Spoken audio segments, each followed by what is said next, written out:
All right, we're in the book of Job. We're going to be in chapter 19. In studying this and going through, I don't know about you, but I'm kind of tired of Job's three friends. It's the same thing over and over and over. Poor guy.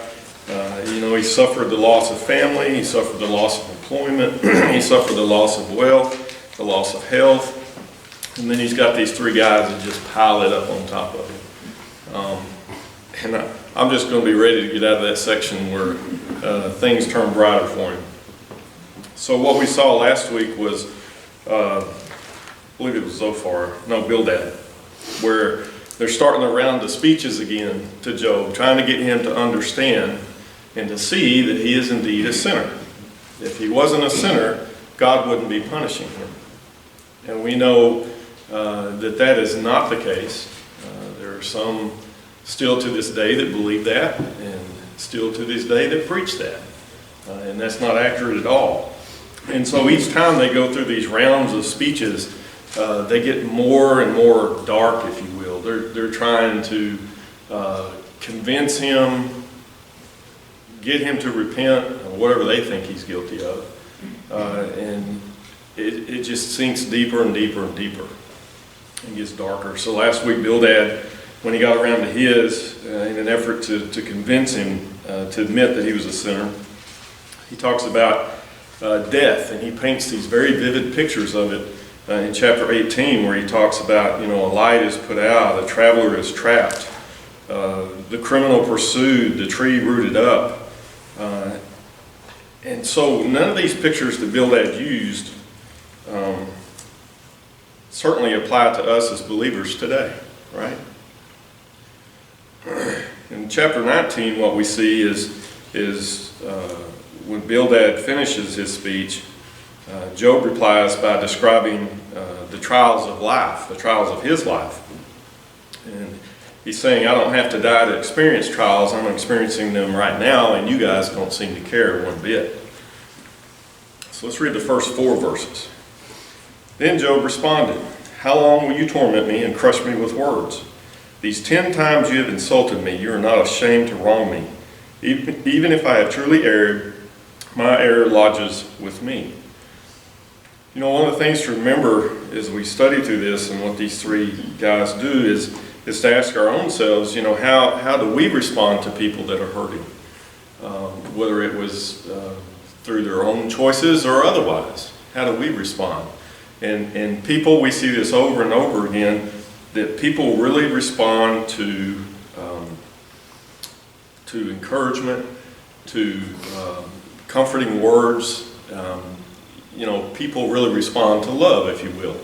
And these guys are using, I don't know that I would call it hate, but it's certainly ugly, trying to explain to him these things. And so our words are extremely important to people. And I'm sure that you can remember times in your life where someone said one little thing that if you asked them about it today, they wouldn't even remember it, but it's stuck in your head, whether that was very encouraging or whether that was very discouraging. I think we could all come up with examples of that. And so it's very important that we help people bear their burdens. And so his friends are crushing him with their words. They're making him feel worthless and helpless in the face of all of his suffering. And you can see then why at one point he just wants to die. He wants to be done with everything. And so what he talks about are these trials of life, and he uses illustrations. Bildad had used 4 illustrations of death, and now Job's going to use 7 pictures of the trials of his life and what he was experiencing right then and there. And so we're going to read verses 5 through 12. If indeed you vaunt yourselves against me and prove my disgrace to me, know then that God has wronged me and has closed his net around me. Behold, I cry violence, but I get no answer. I shout for help, but there is no justice. He has walled up my way so that I cannot pass, and he has put darkness on my paths. He has stripped my honor from me and removed the crown from my head. He breaks me down on every side, and I am gone. And he has uprooted my hope like a tree. He has also kindled his anger against me and considered me as his enemy. His troops come together and build up their way against me and camp around my tent. I think it's very important when we look at Job, and it's easy to understand, I think, why he feels this way and why his complaints were against God. What he didn't know is what we know, is that this is a behind-the-scenes thing going on between God and Satan. And God in his sovereignty has told Satan, just don't kill him. And so Job doesn't know any of that. And for us today, sometimes it's easy when we're going through maybe crushing times, suffering, trials, whatever the case may be. I've thought this too, God, why are you punishing me? And we know that that isn't true for the believer, right? Our punishment was put upon Christ one time at Calvary. And so what Job doesn't see is that God is using this to defeat Satan, if you will.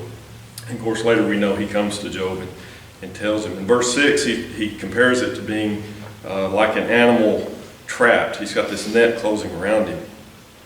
And so Job sees himself getting caught in the net, not because of his sin, but because God had trapped him. It was suddenly God that had caught him for reasons that Job just didn't understand. And so he maintains his uprightness. In verse 7, he says he feels like a criminal in court. And he feels like God has wronged him by arresting him and bringing him into judgment without ever getting to go to court. And that's really what Job wants. He wants to go to court. And so throughout the book of Job, Job pleads for justice, and we see him repeatedly, he's crying out for this advocate that he wants to go between him and God. And what Job doesn't realize at this particular point is what we see here in this picture of Job is God is using him as the advocate. He just doesn't know it yet. And he's the advocate that's defending God. In verse 8, Job sees himself as a traveler that's been fenced in. And if you remember back in chapter 1, Satan complained that God had walled in Job and his family so that they were protected from trouble, right? And now Job feels like he's been truly fenced in. And he's complaining because God's blocked his path and he just can't move. And Job also complained he couldn't see what was ahead because God had shrouded the way with darkness. There was one old preacher of time past, and he said, never doubt in the darkness what God has taught you in the light. And I think that's very important for us. In the good times, we should be immersing ourselves in the Word, but also preaching to ourselves what God has done for us. Because in those dark times, that's when the doubts come. And the more sure we are and the more solid our foundation is, the easier it is to bear those things. And Job couldn't see that yet. In verse 9, Job paints this picture that his suffering leaves him like a king dethroned. Before all of this came upon him, Job had been the leading man in his country and was regarded as the greatest man in the East. But now he says all that honor, all that authority, all that power has been taken away from him. God had taken his robes and his crown, and now he's the lowest instead of the highest. His fifth picture in verse 10 is that of a structure that's destroyed. What he's saying is what was once strong and useful was now useless and destroyed. He may have been thinking back to his home or his barns or whatever the case may be when they were just wiped out. There's a sixth picture that Job talks about as the image of a tree uprooted. Before he had used this tree as a picture of hope, but now he sees it as a symbol of lost hope. You can cut a tree down but leave part of the trunk there, and in time the tree actually begins to sprout, right? It begins to send shoots off. And he's saying, I've still got hope. And now in this particular picture, he's saying, you pull up the entire tree up, root system and all, the tree dies and nothing grows in its place. And that's what he's beginning to feel like. He's very, very hopeless. His last picture in verses 11 and 12 is that of a besieged city. And Job accuses God of declaring war on him and treating him like an enemy. And he feels like God's troops have attacked him. They've settled down. They've got the city surrounded. And they're laying into this long, hard siege. And And once again, Job just can't understand why God sent so much suffering.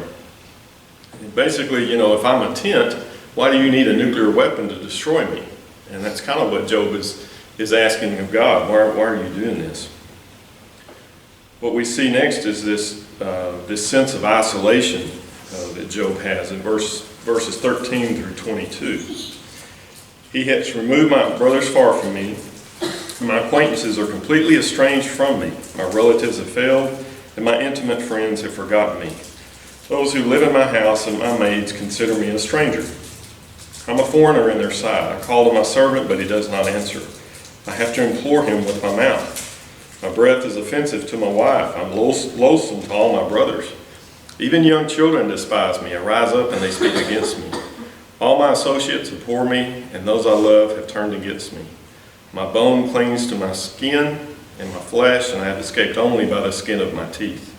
Pity me, O you my friends, for the hand of God has struck me. Why do you persecute me as God does? Are you not satisfied with my flesh? So Job paints this picture where he's just absolutely, totally isolated. And it made me think of someone in solitary confinement. And, 1 hour a day they're let out. When you're the worst of the worst of the worst, they let you out for that hour, but you're there by yourself, and there's a guard watching.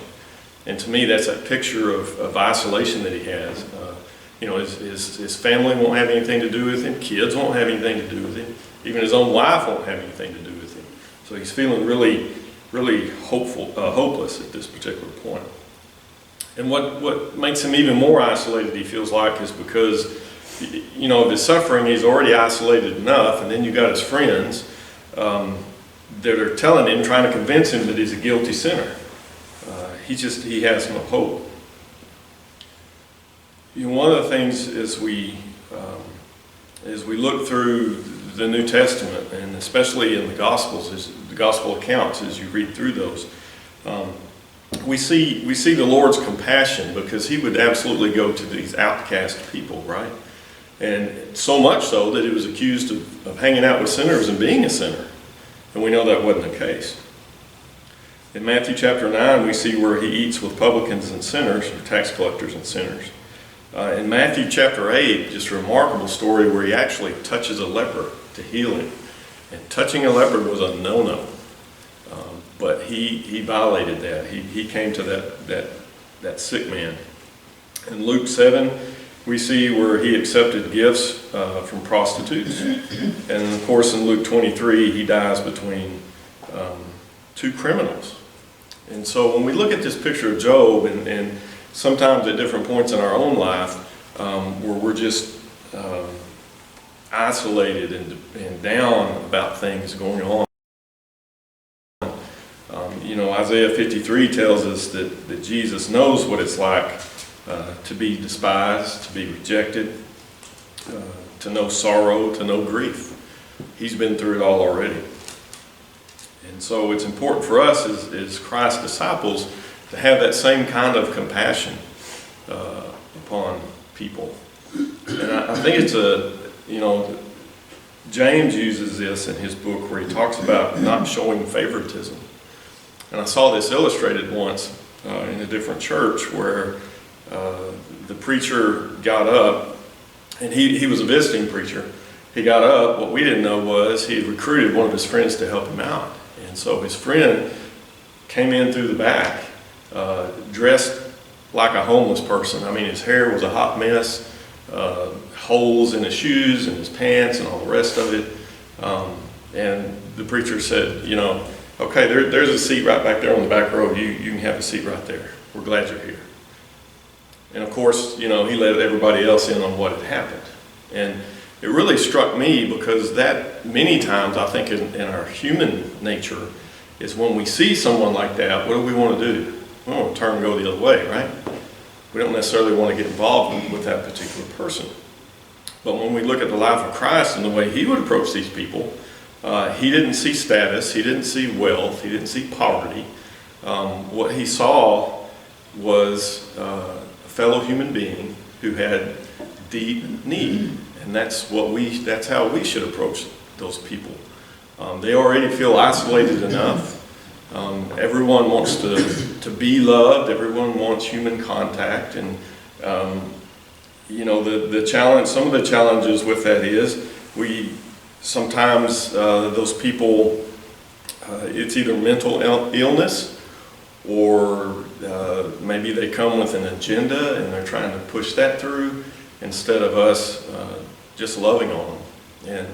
And that sermon that Justin preached just been several weeks ago, where he talked about he wants this body to be a hospital for sinners. I can't tell you how many times where I've invited people to come to church who don't go to church, who will say, oh, they've never had me, I'm just a sinner. And I said, well, come on in and join the rest of us.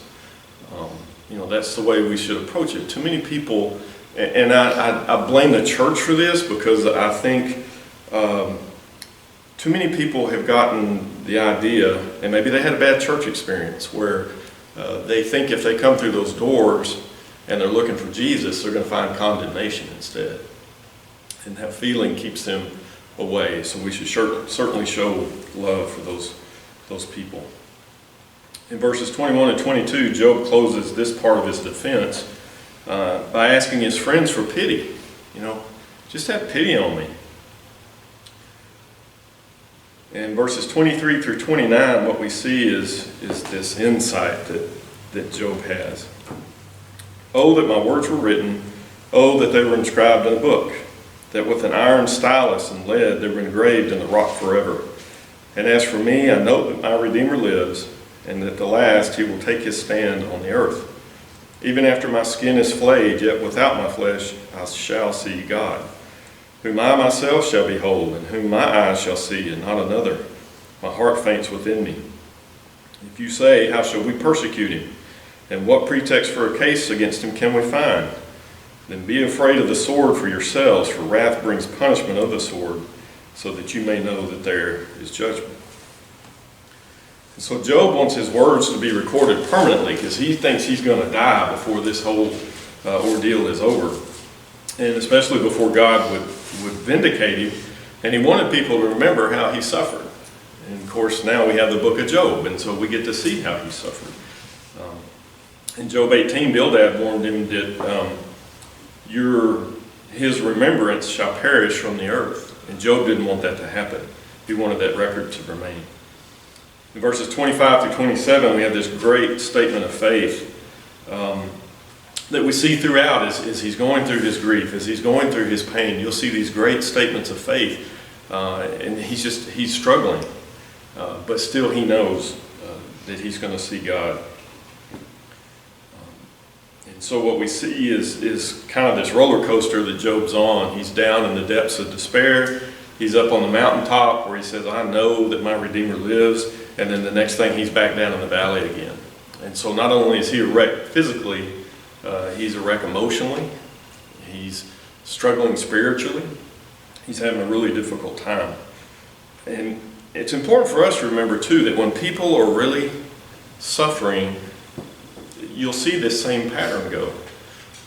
Where they're, among believers, where they're down in the valley, and then hopefully they begin to talk to themselves, and they're back up on that mountaintop, and then before you know it, they're back down in the valley again.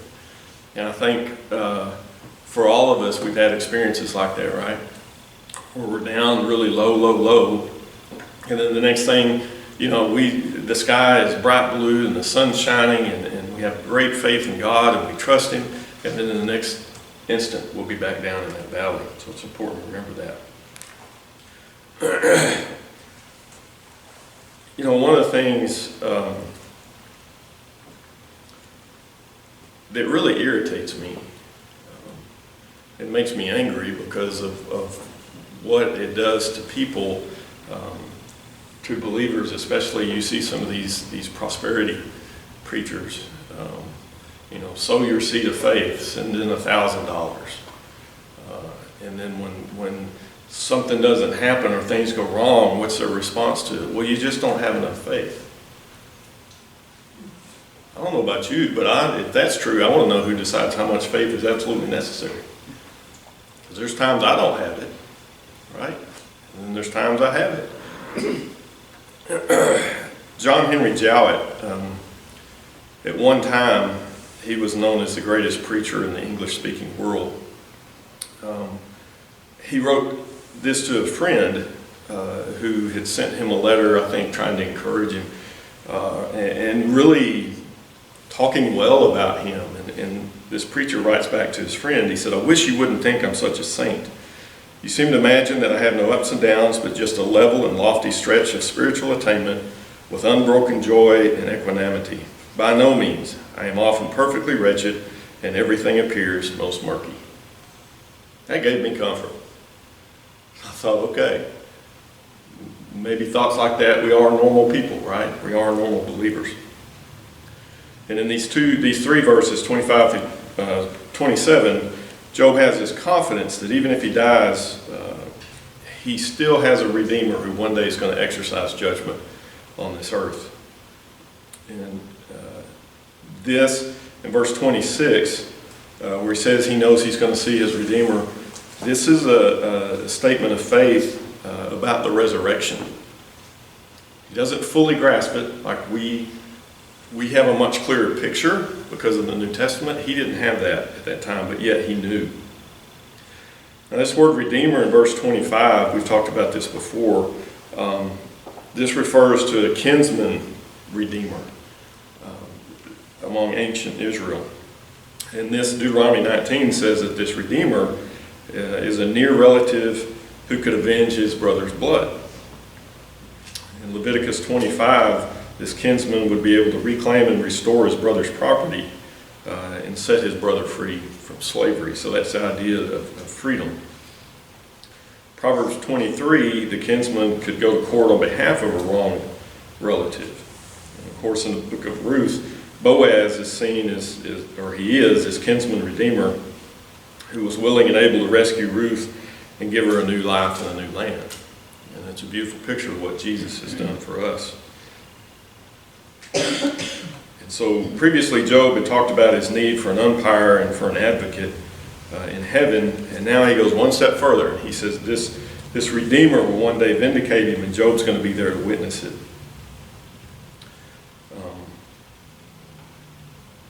In 28 and 29, Job closes his speech with a word of warning to his three friends. He tells them basically, you too are going to stand at God's judgment throne, so you better be ready. That's a little bit of a slap in the face, isn't it, to his three friends. And he asked him, he said, if you accuse me of being a sinner, aren't you also sinners? And he says if God's judging, or his friend said that God was judging Job for his sins, and Job asked him, will not God judge you as well? So he really turns back on him. And what we see in chapter 20 now is Zophar is the next one to speak. And he makes three statements in the first three verses, well, throughout the chapter, that the fate of the wicked is indeed terrible. So Zophar says, yes, you're right, God punishes sinners, and let me tell you about the fate of the wicked. Number one, their life is brief. Number two, their pleasure is temporary. And number three, their death is painful. And of course, we know that those aren't necessarily true.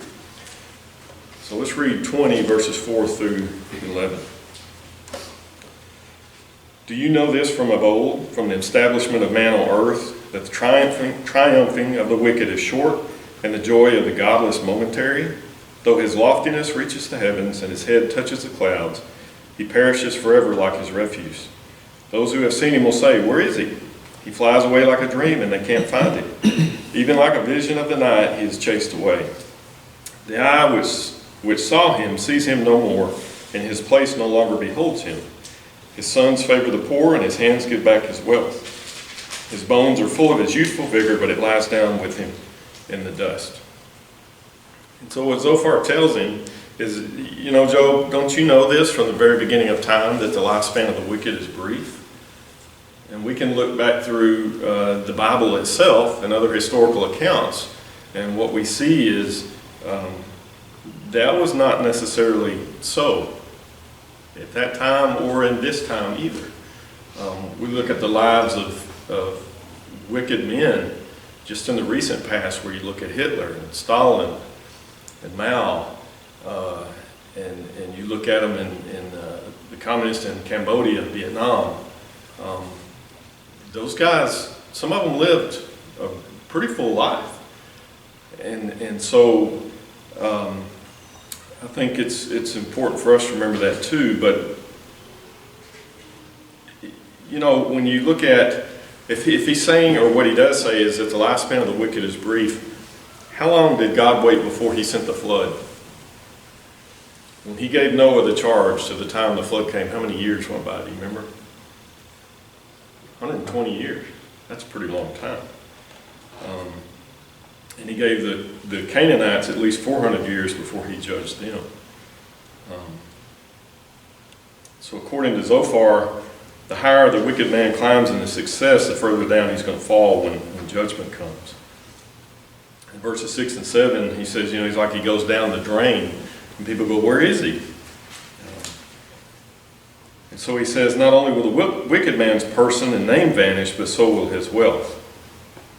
And after his death, the truth about his crimes will become known, and the children are going to have to use their inheritance to pay back the people their father robbed. In verse 11, he says the father, the wicked person, was still in youthful vigor, but now he lies lifeless in the grave.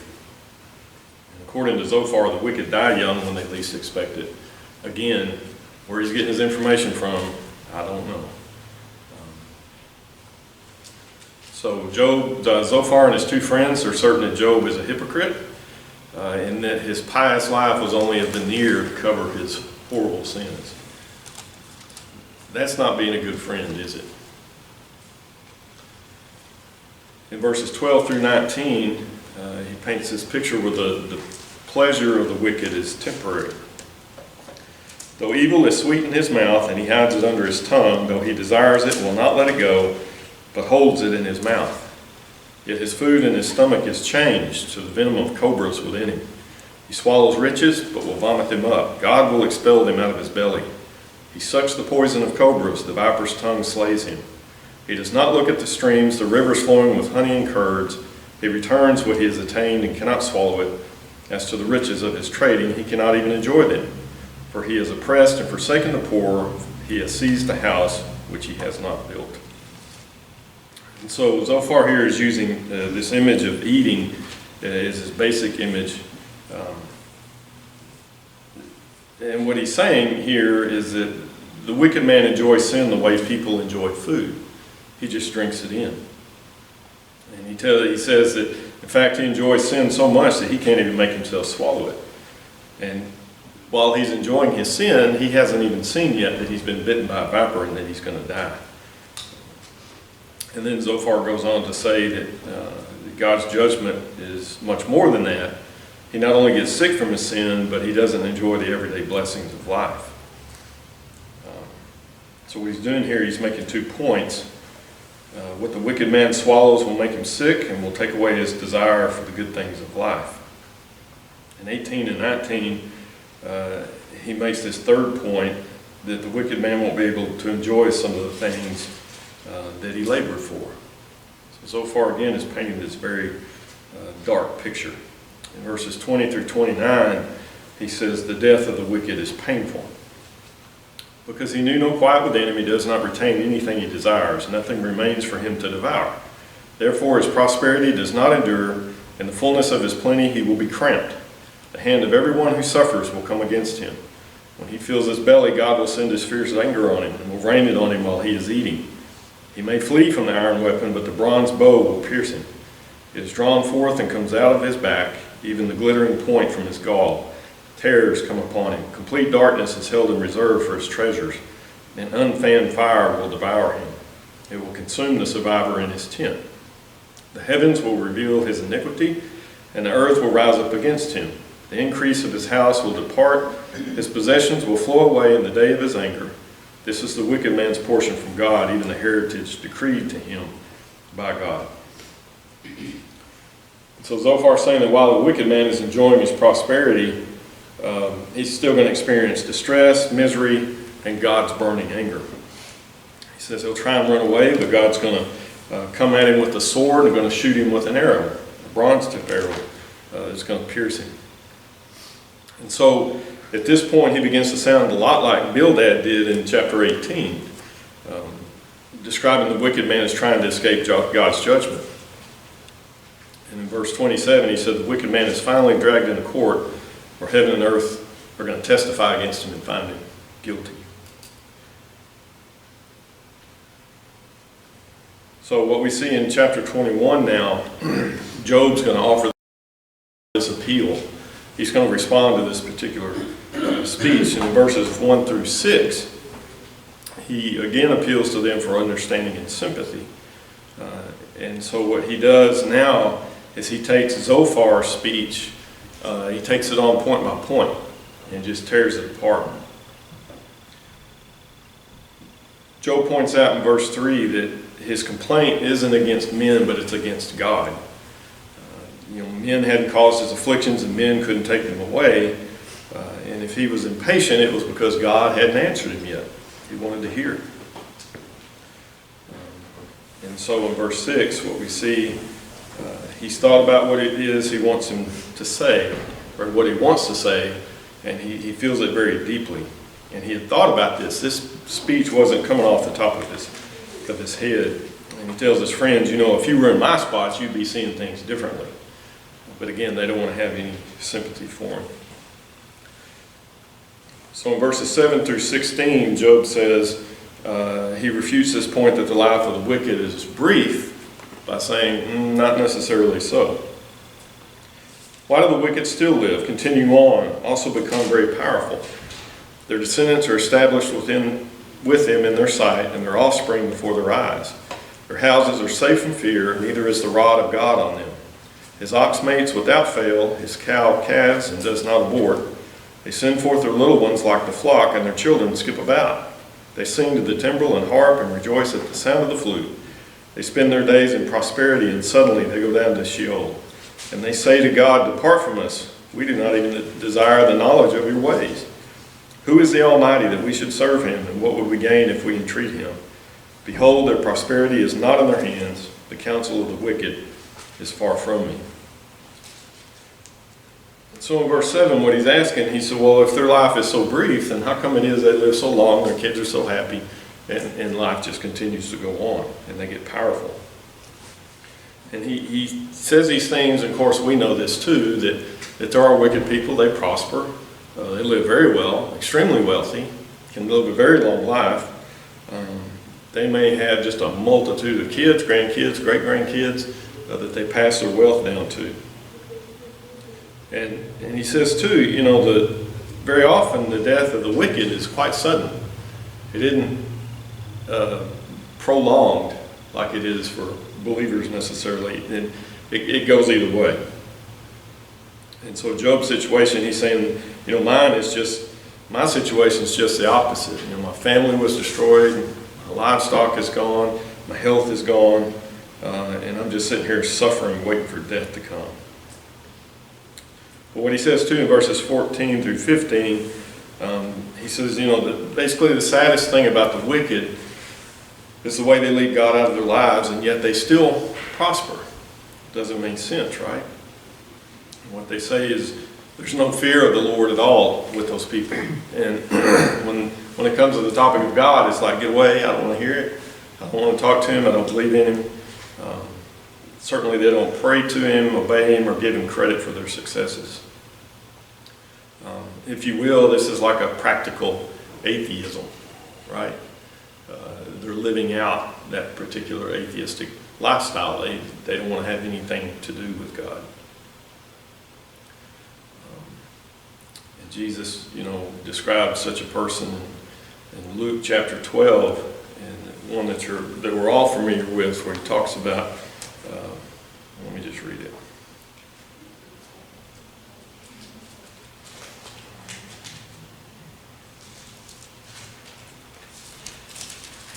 Beginning in verse 13.